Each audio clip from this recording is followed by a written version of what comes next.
Every winter, millions of homes burn fuel just to stay warm. Gas furnaces, electric heaters, oil systems, all working constantly to fight the cold outside. And every month the cost shows up in your bills. But here's something most people never stop to think about. The heat you're paying for is already hitting your house every single day. It arrives for free, in massive amounts, and then disappears without being used.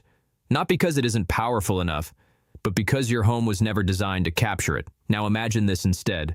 A heating system built directly onto your wall. No fuel, no wiring, no moving parts. And the main material? Something most people throw away without thinking twice. Aluminum cans. This isn't an experiment. It's not a concept. It's a working system built on physics that has been understood for centuries. And once you see how it works, it becomes difficult to ignore how simple it really is. The idea begins with a discovery made long before modern energy systems existed. In the 18th century, a Swiss scientist built a simple wooden box, covered it with glass, and placed it under sunlight. Inside that box, temperatures climbed high enough to cook food. No fire, no fuel, just sunlight entering, getting trapped, and turning into heat. What he observed is now known as the greenhouse effect, and it forms the foundation of everything you're about to see. Over time, this principle was refined and applied to real-world systems. By the late 1800s, homes in parts of the United States were already using sunlight to heat water. Black tanks placed inside glass-covered boxes absorbed solar energy and delivered hot water daily, without any external power. Entire neighborhoods relied on it. Tens of thousands of homes operated this way. It worked consistently, efficiently, and without ongoing cost. But then something changed. As centralized energy systems expanded, new infrastructure replaced these simpler solutions. Gas lines, electric grids, and industrial heating systems became the standard, and slowly, the older methods faded, not because they stopped working, but because something else became easier to scale and sell. Yet the physics never changed. Sunlight still delivers enormous amounts of energy to every surface it touches. The question is whether you capture it or let it go. And that's where aluminum cans enter the picture. At first, it sounds almost too simple to take seriously, but when you look closer, the design starts to make sense. Aluminum is one of the best conductors of heat available. It absorbs energy quickly and transfers it efficiently. The shape of a can, a hollow cylinder, is ideal for guiding airflow, and the supply is practically unlimited. When these cans are painted black and arranged into vertical columns, they become a network of heat channels. Sunlight passes through a transparent front layer, usually glass or polycarbonate, and strikes the dark surface of the cans. That energy is absorbed and converted into heat. Inside the columns, air begins to warm up, and something important happens next. Warm air rises. This is a basic principle of physics, but in this system, it becomes the engine that drives everything. As the air inside the cans heats up, it becomes less dense and starts moving upward. This creates a natural flow. Cooler air is pulled in from below, enters the system, and begins heating as well. The entire process happens automatically. No fan is required. No electricity is needed.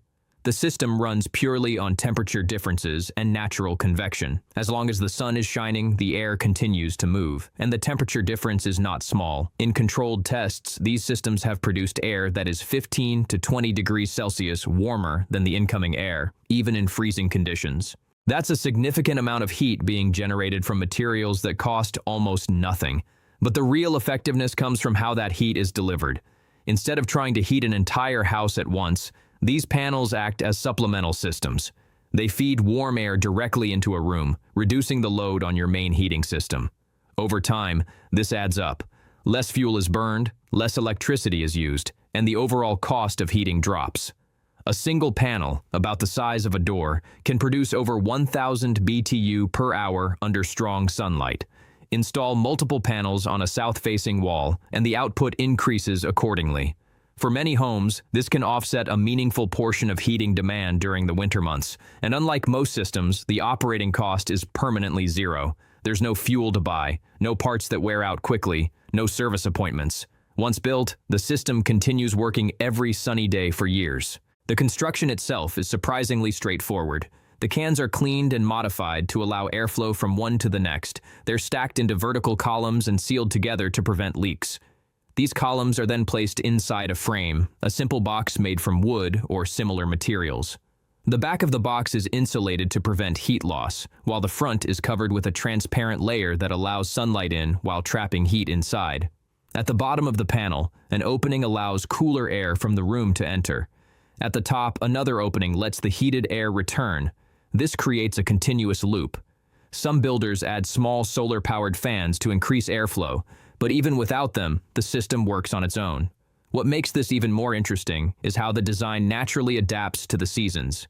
In winter, when the sun sits lower in the sky, a vertical panel captures sunlight efficiently. The angle of the sun allows maximum exposure, delivering heat when it's needed most. In summer, when the sun is higher, much of that direct exposure is reduced. This limits overheating without requiring complex adjustments. The system regulates itself, not through electronics, but through geometry. And then there's the cost. Using recycled materials and basic construction supplies, a single panel can be built for a fraction of the price of commercial systems. Where industrial solar heaters can cost thousands, a DIY version can be assembled for under $100.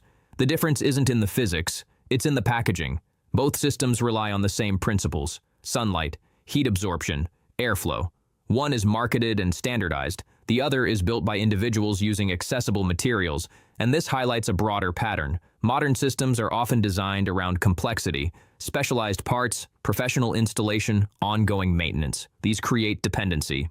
They require continuous input to keep functioning. This system does the opposite. It simplifies, it removes layers, it reduces reliance on external systems and replaces them with something you can build, understand, and control.